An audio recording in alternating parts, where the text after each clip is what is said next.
Welcome to the Disrupt Education Podcast. Hey, I've got a wonderful guest today. Julia Bruynseels is here. Julia, thank you so much for being here. We've been through a whole bunch, all the way through high school into your teaching gig now. So give us a quick introduction of who you are and what you're doing these days. Well, my name is Julia Bruynseels. I am currently a fourth grade teacher in Arizona. I was an elementary school teacher in Illinois for the past 3 years prior to moving to Arizona. Growing up, I went to pretty good schools in River Forest, Illinois. Then I went to a great high school where I met this awesome man. That would be me. That'd be you. In Oak Park, Illinois. And I would say growing up, I was pretty privileged to have good schools to go to. And I realized that when I moved into college, my years in college, where I was accepted in a scholarship program called the Golden Apple Scholars. And I was blessed to have the opportunity to start being in the classrooms in a different, in a teaching way going into my freshman year of college, and it was a whole different world because we weren't in those nice schools. We went to the south side of Chicago that's known for having a rougher school system, or a school system that needs a little bit more love and care. And so I was able to see the complete opposite field of education and how people take it right in the city where I grew up in the Chicagoland area. So I got a lot of opportunity working in Title I schools in Illinois. And so my first job going into the schools as a teacher was at a Title I school, meaning just lower income families. A lot of those families, they have a lot of kids in the family. They might not be able to give all the support to their students or their kids at home. So it was a lot of me teaching the students and sometimes me teaching the parents as well. So it really opened my eyes to a different lens in education. And I would say that I have become successful in the school system because of the scholarship program that I was in. They were really real to me right off the bat, which a lot of teachers these days don't get that experience. I think a lot of new teachers think they're going to be able to set up their classroom, have a great environment. They're going to have kids that are all going to listen. It's a perfect world. And to be honest, it's not. I mean, even in the good school system, it's not these days, especially with the social media influence of TikTok, destroying our schools and whatnot. So I think what changed me going into the field of education was that scholarship program, and they really prepared me for those tough talks, whether it was race, whether it was being in a low income school, what to expect, what to not expect. Have those high expectations, but don't, expect the kids to buy X, Y, and Z. Provide more to them, whether it's in a educational way of life and school. I knew for me, when I was teaching my first few years in Illinois, my biggest takeaway was if they learned life skills from me, because I noticed at those schools, they weren't retaining a lot. You do have the summer break, and then you're like, okay, let's see if you know your skills. Nothing. It's erased. I mean, I'm sure you can relate to years in the past. Oh yeah. But in these other schools now, I would say even in the good schools, if you don't have the funds to pay for a tutor or to consistently work with parents during the summer, you're going to have the same effect from the children, whether in a good school or a low income school environment. So for me, I still enjoy the field of education. I will say it is tough for new teachers, and I'm seeing that now from Illinois to Arizona. A lot of teachers are not prepared for that. What's it going to be like? What to expect, what not to expect. They really think going in, they're going to have a great classroom. Yeah, it takes work, but you're not going to have that work. The classroom management is terrible these days. Mm-hmm. And a lot of new teachers, I believe, are not getting the support that they need. Yeah. And I think that all ties into the pressure. COVID's real. COVID happened March 13th, all shut down the schools. Yeah. I think everybody was put under so much pressure that us teachers right now are put under so much pressure, especially at the elementary level. To be honest, I have fourth graders that can barely read at a first grade level. Mm-hmm. So it's a lot of how do you keep teaching fourth grade material when they can't even read the fourth grade material they have to read. You have to differentiate it so much. And I think there's a lot of problems with that going forward with the new generation of teachers. They are coming in knowing what they're supposed to do. And then in reality, they don't know how to adapt to the new situation because it's something that we haven't experienced in the past, 50 years or right. more. You know, they're just trying to learn from or teach what they've learned from the books and not adapt to the circumstances that they have, and they're not getting that support. So I think going to today's topic of like that teacher burnout rate, it's getting bad. It's getting real. Like I said, I had a coworker leave after 1.5 years of teaching, and she just didn't feel supported by administration. Not everybody feels supported by administration, or there's just too many expectations for a teacher right now that are not realistic. And I think the teachers are taking the burden of it to their core. They're internalizing it more than, saying we're going to get to what we need to get to. It is what it is, and move on from there. You had that opportunity to actually at least see part of that with the Golden Apple Scholars. I teach actually with a Golden Apple Scholar as well. No way, that's awesome. Yeah, and you can see a difference. I mean, they for some reason, I mean, if I ever asked, I had a student ask me in school, like, I want to teach high school, and I'm like, well, go ahead and teach the class, and then like halfway through it, they're like, yeah, I don't think so, right? So you were at least exposed to some of that. Obviously, you're in elementary. We've like it's cool. So for the listeners, Julia and I, like, you have been in the class and you were a teacher, like you knew. And let's go back into that real quick. When did you know like this is the field for you? And because I can't remember if it was junior, senior year. I can't remember when you built your first portfolio in class, but it was teacher. So can you talk about that? Like, what was it? I knew sometime in late middle school that I really wanted to pursue a teaching career. And then I just went along with that, and I was vocal to my teachers about it. I know at my high school that you were at, the math teacher let me shadow her and actually teach some of the classes, which was awesome because that's another reason that inspired me to be a math teacher. And then, which I will be switching to that next year, hopefully, fingers crossed, just a middle school math teacher. But yeah, no, I was really appreciative of the opportunities that you gave me in high school. I was able to just show, it was building the website. That was awesome. Building a website and creating my portfolio.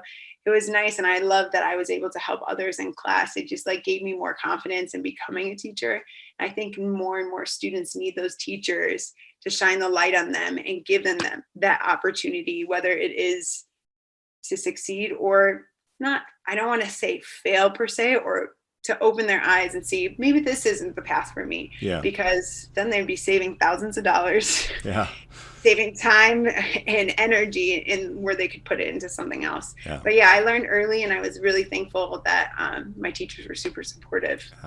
What's interesting is you have also taught even beyond that, many students, because I remember I would keep your portfolio for an example for a couple of years after that. So I don't know if you ever looked at the hits on your website, but it would spike up a couple of times during the year.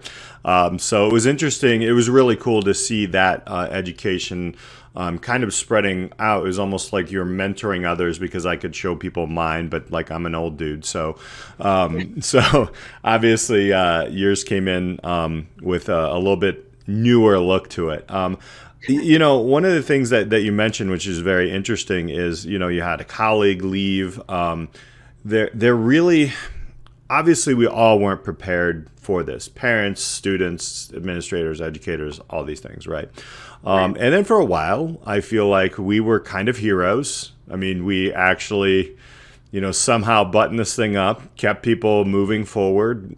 Pacing and all that was probably a challenge, which I know it was for me at our school. how do we move forward here? So, obviously the things that we were taught in school to be a teacher, outside of those really cool opportunities that you had. But if you go back into your teacher training, I'm going to guess our teacher training, as scary as the gap between our age, was probably pretty similar. I'm just wondering, like, so from here on out, from somebody who's just, I wouldn't say super new, but you got your feet wet, you've seen a lot of things even before you came into the industry. What are some things that we probably should be doing or maybe checking into to get really good educators, and people who are going to have, I mean, I don't want to say like have the guts to stay, because that shouldn't be that way, but like this is a difficult job. It was difficult before the pandemic, and now there's a lot more things coming at us that are making it more difficult. How do we do that? How does Julia, you're the rule maker, make it happen? Go. So, moving forward here, in order to keep some of these awesome educators or people going in the field of education, I would say no matter what, have an open mind to anything. A lot of people in the field of education, they think they have an open mind, but they truly close it when they're given constructive criticism, when they're given any piece of advice. And I think any young teacher needs to be open-minded when it comes to being flexible in the classroom, when it comes to getting that constructive criticism and not taking it to heart, taking it, okay, how can I do better to make sure my kids learn?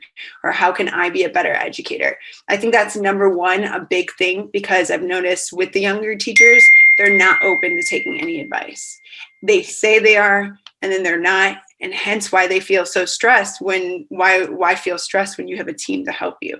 So I think that's my number one. I think on the other hand, I think those teachers that are already feeling burnout, they need to, this sounds really harsh, but like stop being so selfish and open their eyes and see there are new young teachers here in the field. Let's talk more positively. Let's cheer them on. Let's help them recognize what good they're doing, because in the years I've been teaching, there's been so much negativity.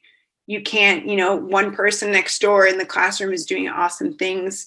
You might take an idea and tell them you're taking the idea, and it's all of a sudden jealousy. And instead of that worked well in your classroom, that's going to work well with mine, and our whole community will work well together. It's not a competition.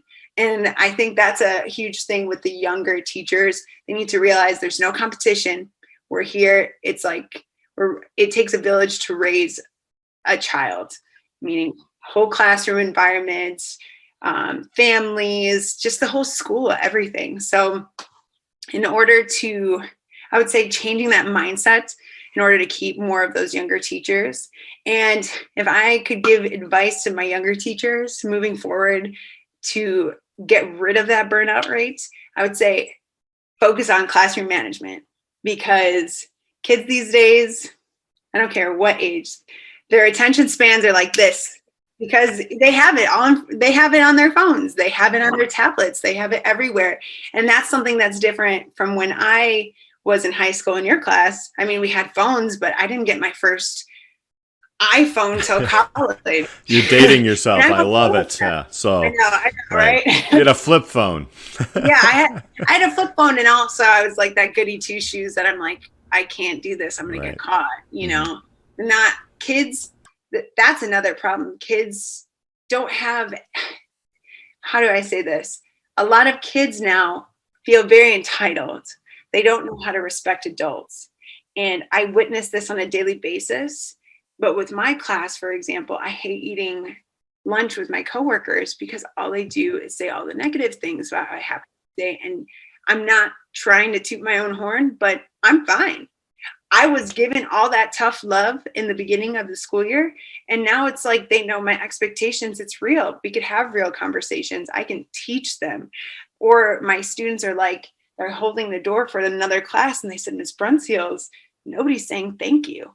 And I'm like, so going back, I'm like, that's because I'm true to manners. You respect people, you treat people how you want to be treated. And that's where I think those younger teachers, in order to not stop that or to stop that teacher burnout, or, keep people in the field of education, is know your core values, know that tough love is okay in the classroom, and just stick to it. Consistency. Don't give up, especially when it's hard, because it gets better. So if we have that support system for our younger teachers, if we have that positive mindset, not overdoing the positive, but just cheering on and acknowledging, hey, you're doing this good, like, keep up the good work, or hey, I love that idea, can I do that too? Right. Acknowledging that with our younger teachers, I think would be helpful and give them more of a drive to stay in the education, because right now, or in the field of education, because right now the kids, I will say, they're tough, especially with the social media trends. Right. People are trying to saw off chairs with their masks. Yeah, right. Having masks in the classroom, constantly, digressing from teaching because, hey, put your mask on. Right. Hey, put your mask on. Right. Or don't pick your nose through the mask. Right. Yeah. More at the elementary level than the secondary. But I'll tell you, it happens. Right, exactly.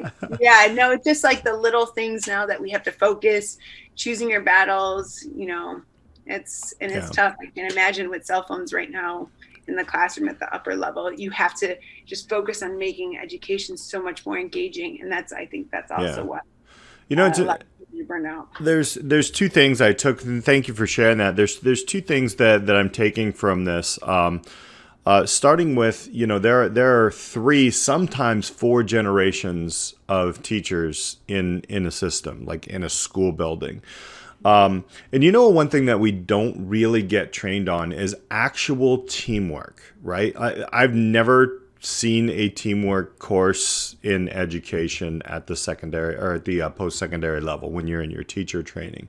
It's basically, you're solo, right? You go and then you do feel, I've seen the competitiveness. I'm guilty of being competitive sometimes, so it's, how do we get more communities working together? And that's an interesting point. And the second thing that I've learned from what you were saying there was, the social media piece. If you go back to March 13th, 2020, that is where our students, that's where the identity of education changed, right? Like the entire identity of it. And at the secondary level, I can tell you, and probably more at the primary as well, when they flipped up, if you had the laptops, if students were, privileged enough to at least have a school with that communication, which not all did, they did have their phones there, and they were creating habits.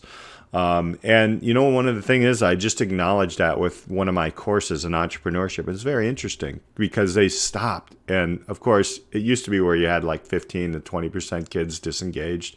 And now it's up into the 60s, 70% sometimes. I can imagine what it looks like at the elementary level, in the middle school level, but they all looked up and they're like, wait a minute, So I think we need to acknowledge these things. Those are 2 very great points that you made. So where do we go from here? Obviously you're moving into a middle school math, which is, you got to put a helmet on, but that's all good. Yeah, I know you can handle it. And then going forward, what if you were a person who was in charge of all the teacher training, what would be one thing that you would put into it post-pandemic that would help teachers move forward in that? I like that you pointed out the whole community of not knowing how to work as a team. It's so funny. We're in the field of education. We're expected to teach our kids to work together, but we can't work together as a team. So that's true. And the pandemic really has ruined that, even decreased the what is team aspect. So I'm starting young.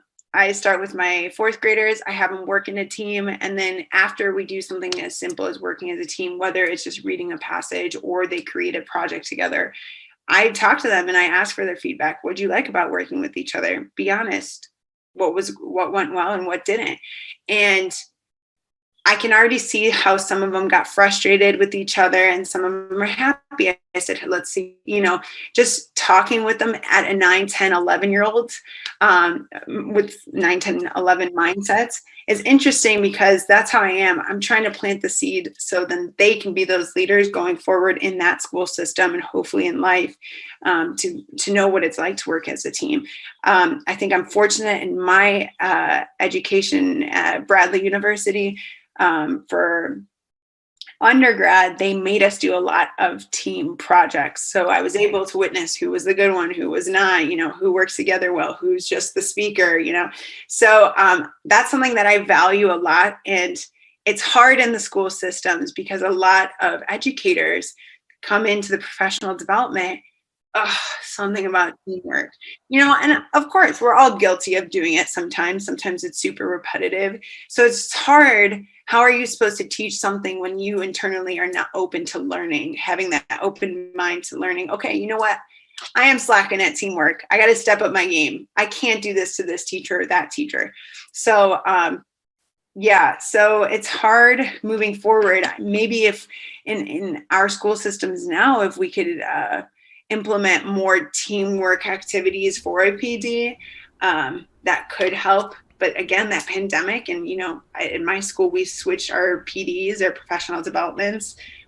When the kids leave early, we have the meetings.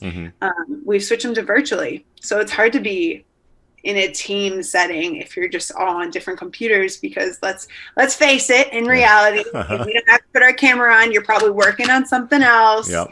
Still listening, actively listening. It's just not the same. So that's a tough one. I think that will, if we plant those seeds in any team that we're working with and just, be patient and watch it grow, eventually we could get better at teamwork. But, starting with kids young or any age group, they need to be working in teams, because that's the real world. Yeah. And I let my fourth graders know that all the time. Like, this is the real world. Whether you go to college or not, you're going to be working on a team. Yeah. It is what it is. So, I mean, if we could implement that more, I'm taking my part of eventually going into my master's for educational leadership. So I want to be able to foster that in my next school environment. So yeah, I'll keep that in mind. But also, I wanted to piggyback what you were saying you were talking about, the second part you were talking about was what, social media? Yeah, the identity of our kids changing and the actual school changing. I know here, like, just to kind of preface what you're about to say, like, here in Illinois, and I don't know what it was like. Well, you did transition from Illinois to Arizona in the middle of that, right? So that's interesting. I'd love to grab your take on that. The governor basically said any grade that you have, that's what you're going to get in March. Your third quarter grade is it. And we're on quarters, so some schools are different. But, kids just stopped. I mean, they would show up for attendance reasons, especially in the secondary level. There's many reasons for that. My son, I mean, we're privileged enough to be parents. We're both teachers. We know we're going to push them through that. I can imagine if, you're in a house full of, X amount of people, there's a lot going on. There's, differences everywhere when it comes to that. So some environments are not made for that. But that was where, acknowledged that, hey, you know what? We all disconnected. I mean, even me, I was trying different things and scrambling. So in the community that I work with now, it's like some of these kids don't see their parents until late because they're working 2 jobs. So who's going to help them with that homework? So for me, right now, we have a weekly homework sheet. They see their Monday through Thursday homework. They can do it at any time, but I've coached them on how to do it. Like this age or this time you do, X amount of problems. If you have to take care of your younger brother or sister tonight, maybe just do today's, don't do, 2 days. It's like I'm coaching them how to be responsible because they're not getting that from their families. So that's tough. It's tough. And I'm trying to sift through to see what kids are truly taking care and being that other parent in the house and actually taking care of their brothers and sisters, or some that are just pure lazy because they want to be on TikTok all night or play all night. That's kind of what I'm running into right now. So Right now I'm just trying to build responsibility, and it's tough with this new lens of education for sure. Yeah, totally. It is an interesting field. I think 2 years ago, actually going into the full school year after 2020, so fall of 2020, I remember tweeting that this is going to be the year where I learned the most in education, and I guarantee you it was. Learning is hard, right? Learning is not an easy thing. So, I do value your lens so much. It's amazing. People won't know how long I've seen your journey as a student and going through. But also, I think you bring a lot. I do know you bring a lot of value. And I'm gonna almost, if I'm gonna throw down a bet here, you're going to be a great school leader. So let's just go there. But if people want to connect with Julia and try to figure out, okay, where you're going next, and or maybe do some teamwork across the states or even across the world for our worldwide listeners, how can they connect with you? They can contact me at my email. It's juliabruynseels@gmail.com. So Julia, Julia. Bruynseels, it's a tough one for you guys. BRUYNSEELS@gmail.com. Got it. I will definitely put that in the notes for people to check out as well. Julia, it's always a pleasure. I wish you were still here in Illinois, but I just dropped an S on there, so my Illinois people are going to be mad at me. But definitely I got to get down to Arizona and see what you're doing as well. Thank you so much for sharing your story here on Disrupt Education. And, it is very important for people to see the real behind education. And I think, I know you're going to be a great leader in education. So thank you. Of course, thank you for having me. And it's just so awesome to see what you've done with in the field of education and disrupting education. So I can't wait to listen in more. Super, super humbled. And thank you all listeners. We really appreciate you. Don't forget to hit that subscribe button, reach out, and give us a rating. Love feedback. We'll talk to you next time on Disrupt Education.